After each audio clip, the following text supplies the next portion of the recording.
السلام علیکم یا ایھا المزمل، اے چادر میں لپٹنے والی۔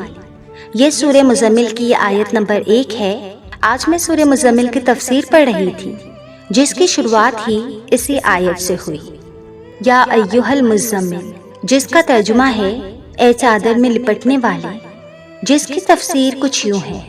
یہ پیار بھرا خطاب اللہ تعالیٰ کا حضور اقدس صلی اللہ علیہ وسلم سے ہے۔ جب آپ پر پہلی بار غار حرا میں جبرائیل علیہ السلام وحی لے کر آئے تھے تو آپ پر نبوت کی ذمہ داری کا اتنا بوجھ ہوا کہ آپ کو جاڑا لگنے لگا، یعنی آپ سردی سے کانپ رہے تھے۔ جب آپ اپنی اہلیہ حضرت خدیجہ رضی اللہ تعالی عنہا کے پاس تشریف لے گئے تو آپ نے فرمایا کہ مجھے چادر میں لپیٹ دو، مجھے چادر میں لپیٹ دو۔ اس واقعے کی طرف اشارہ کرتے ہوئے یہاں محبوبانہ انداز میں آپ کو اے چادر میں لپٹنے والے کہہ کر خطاب کیا گیا ہے۔ جب میں نے یہ لائنز پڑھی تو میری آنکھیں اشک بار ہو گئیں کہ اللہ اپنے بندوں سے کتنا لاڈ کرتا ہے، کتنا پیارا محبوبانہ نام کہ اے چادر میں لپٹنے والے۔ یہ تو اللہ کے سب سے محبوب بندے ہیں، سب سے محبوب بشر، جن کے لیے اللہ نے پوری کائنات تخلیق کی۔ مگر میرے ذہن میں ایک خیال آیا، اللہ کیا ہمیں بھی ایسے ہی لاڈ سے پکارتا ہوگا؟ اس آسمان کے بار کیا اپنے فرشتوں سے ہمارے بارے میں بھی اس طرح لاڈ جتلاتا ہوگا؟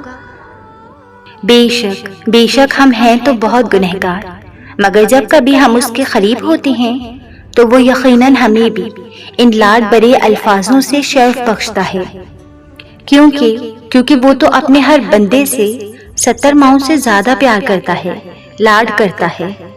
جب ہم اس کے آگے بلک رہے ہوتے ہیں تو وہ ہماری پکار کو سنتا ہے، ہمارے آنسو صاف کرتا ہے، ہمیں اپنے آغوش میں بھی لیتا ہے، تسلیاں بھی دیتا ہے، دلاسے بھی دیتا ہے، اور بہت پیار سے، بہت غور سے ہماری درد بری سے سکتی ہوئی آواز کی دعائیں بھی سنتا ہے، اور اپنے فرشتوں سے ہمارا تذکرہ بھی کرتا ہے۔ جب میں نے یہ بات سوچی تو مجھے اور زیادہ لطف آیا قرآن پڑھنے میں، نماز پڑھنے میں۔ بے شک وہ اپنے بندے کو تنہا نہیں چھوڑتا، چاہے اس کا بندہ کتنا ہی سیاہکار کیوں نہ ہو، گنہگار کیوں نہ ہو، یا برائیوں میں آلودہ ہی کیوں نہ ہو، وہ تو تھام لیتا ہے، سنبھال لیتا ہے، بڑے لاڈ سے، بڑے پیار سے۔ محبت وہ واحد احساس ہے جس کا آغاز خود اللہ کی ذات سے ہوا۔ محبت کبھی بھی سوچ سمجھ کر نہیں کی جاتی کہ سامنے والا شخص وفادار ہے یا نہیں، سامنے والے کو ہم سے محبت ہے یا نہیں، واقعی اسے ہم سے چاہت ہے یا پھر صرف وقت گزاری ہے۔ ان باتوں کو پھر محبت خاطر میں ہی کہاں لاتی ہے، بلکہ تب تو انسان اتنا بہادر ہو جاتا ہے کہ کہنے لگتا ہے اسے محبت نہیں تو کیا ہوا، مجھے تو ہے نا، اور میرا اللہ اس کے دل میں بھی میرے لیے محبت ڈالے گا۔ مگر میں اکثر سوچتی ہوں کہ محبت تو بس اللہ کی ہے، باقی محبتیں تو ہم بس سروائیو کرنے کے لیے کرتے ہیں۔ دنیا کی محبت تو بس آزمائش ہے، یہ مسکراہٹیں، یہ روتی ہوئی آنکھیں، سب مایا ہے۔ پھر میں یہ بھی سوچتی ہوں کہ کاش وہ محبت بناتا ہی نہ، لیکن اگر محبت نہ بناتا تو کائنات کیسے چلتی، وہ دعا مانگنا کیسے سکھاتا، وہ سجدے تک کیسے لے کر آتا۔ یہ تو اس کی تقسیم ہے ساری، اس کی مصلحتیں ہیں ساری، وہی رازدار ہے اس کا، جس نے محبت بنائی، بس وہی حقدار ہے اس کا، اور وہی اس کا صلہ دیتا ہے۔ سامنے والا بھلے بے وفائی کرے، وہ سب جانتا ہے، وہ سب سنتا ہے، وہ سب سمجھتا ہے۔ اس کے ایک حکم کی بات ہے، پھر کیا ممکن اور کیا ناممکن۔ کیا اللہ کے سوا کوئی بھی ہمارا ہے؟ کون ہے جو اللہ کے سوا ہمیں عطا کرتا ہے، ہمیں شفا دیتا ہے، ہمیں سکون فراہم کرتا ہے، ہمارے زخموں پر مرہم رکھتا ہے؟ تو پھر کہاں جا رہے ہو اللہ کو چھوڑ کر، اس اللہ کو جس کی بادشاہی ہے، جس کے سوا کوئی عبادت کے لائق نہیں۔ ایمان والے تو اللہ سے محبت شدید کرتے ہیں نا، تو تم دنیا پر اپنی محبت کیوں لٹا رہے ہو؟ کیا تم جانتے نہیں کہ قدر کرنے والا صرف واحد اللہ ہے؟ تو کیوں نہیں آتے اس کے در پر؟ تمہیں کیا چیز روکتی ہے اللہ کی اطاعت سے؟ اے انسان، تجھے کس چیز نے اپنے رب کے بارے میں دھوکے میں ڈالا؟ ٹوٹ گئے ہیں اچھا سنیں تو دیکھیں، ٹوٹ جانا کوئی برا نہیں ہے، کوئی گناہ تو نہیں ہے۔ ٹوٹنے کے بعد تو آپ سب سے بہادر ہو جاتے ہیں، کیونکہ آپ کو توڑنے والے آپ کو کمزور سمجھ لیتے ہیں، لیکن اللہ پاک نے آپ کو کمزور نہیں بنایا ہے۔ اللہ تعالیٰ نے آپ کو بہادر بنایا ہے۔ آپ بہادر ہیں، آپ کو لوگ جوڑنے نہیں آئیں گے، آپ کو خود جوڑنا ہے۔ اپنی ہر ایک کرچی کو اللہ کی بارگاہ میں لے جائیں، وہ آپ کا وجود آپ ہی سے مکمل کروائے گا، وہ آپ کو اپنے لیے چن لے گا۔ آپ کسی کو اپنے ساتھ موجود پائیں یا نہ پائیں، لیکن ایک ذات ہمیشہ آپ کے ساتھ ہے، وہ شیرک سے بھی زیادہ قریب ہے، وہ ٹوٹے کو جوڑنے پر قادر ہے، اور وہ ہے اللہ کی ذات۔ دعائیں کبھی بھی خالی نہیں جاتی، وہ ضرور قبول ہوتی ہیں۔ انسان کا اللہ رب العزت سے سب سے زیادہ قریب ترین رشتہ دعا کا ہے، اور جو انسان اللہ رب العزت سے یہ رشتہ قائم کر لیتا ہے، وہ اس کی خوشیوں کا ذمہ بھی خود لیتا ہے، پھر وہ ان حالات کو بھی بدل دیتا ہے جو بدلنے والے نہیں ہوتے، پھر وہ ان مقامات پر انسان کو سنبھال لیتا ہے جہاں سنبھلنا ناممکن لگتا ہے۔ بس آپ کو یقین رکھنا ہے کہ دعائیں ضرور سنی جاتی ہیں۔ پھر دیکھنا وہ کیسے آپ کی یقین کی لاج رکھے گا۔ وہ مان رکھنے والوں کی امید کبھی نہیں توڑتا، خاص کر کے ان کی جنہیں اس کے سوا کسی کا سہارا نہیں ہوتا۔ تو پھر توکل رکھیں، آپ کی ایک دعا فرش سے لے کر عرش تک سب کچھ ہلا سکتی ہے۔ جب ایک دعا سے چاند 2 ٹکڑوں میں تقسیم ہو سکتا ہے، تو پھر آپ کا چھوٹا سا کام اللہ رب العزت کے لیے کیا مشکل۔ دعا تو اللہ رب العزت نے ابلیس کی بھی نہیں ڈالی تھی، جب اس نے کہا کہ اے اللہ رب العزت، مجھے مہلت دے اس دن تک کہ جب تیرے بندوں کو دوبارہ زندہ کیا جائے گا۔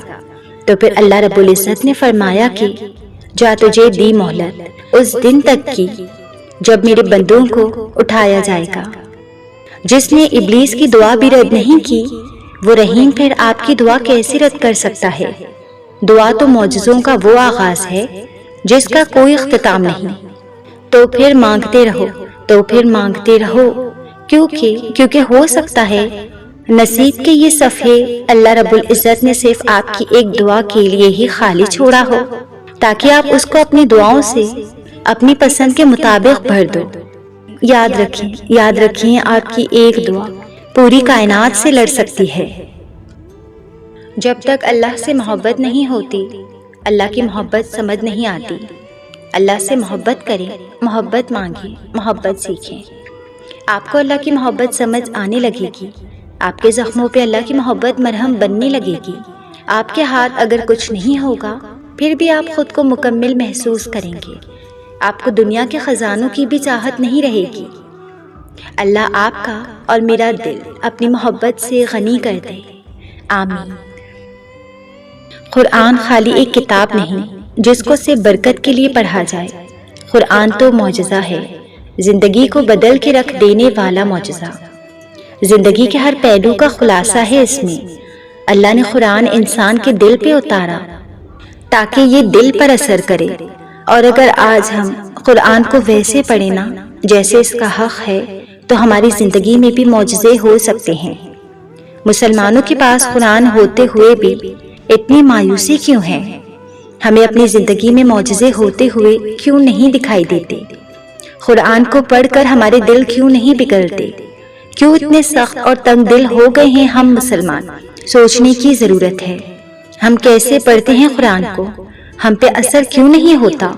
دل کیوں نہیں پگھلتے ہمارے؟ کیسے پڑھنا چاہیں قرآن کو؟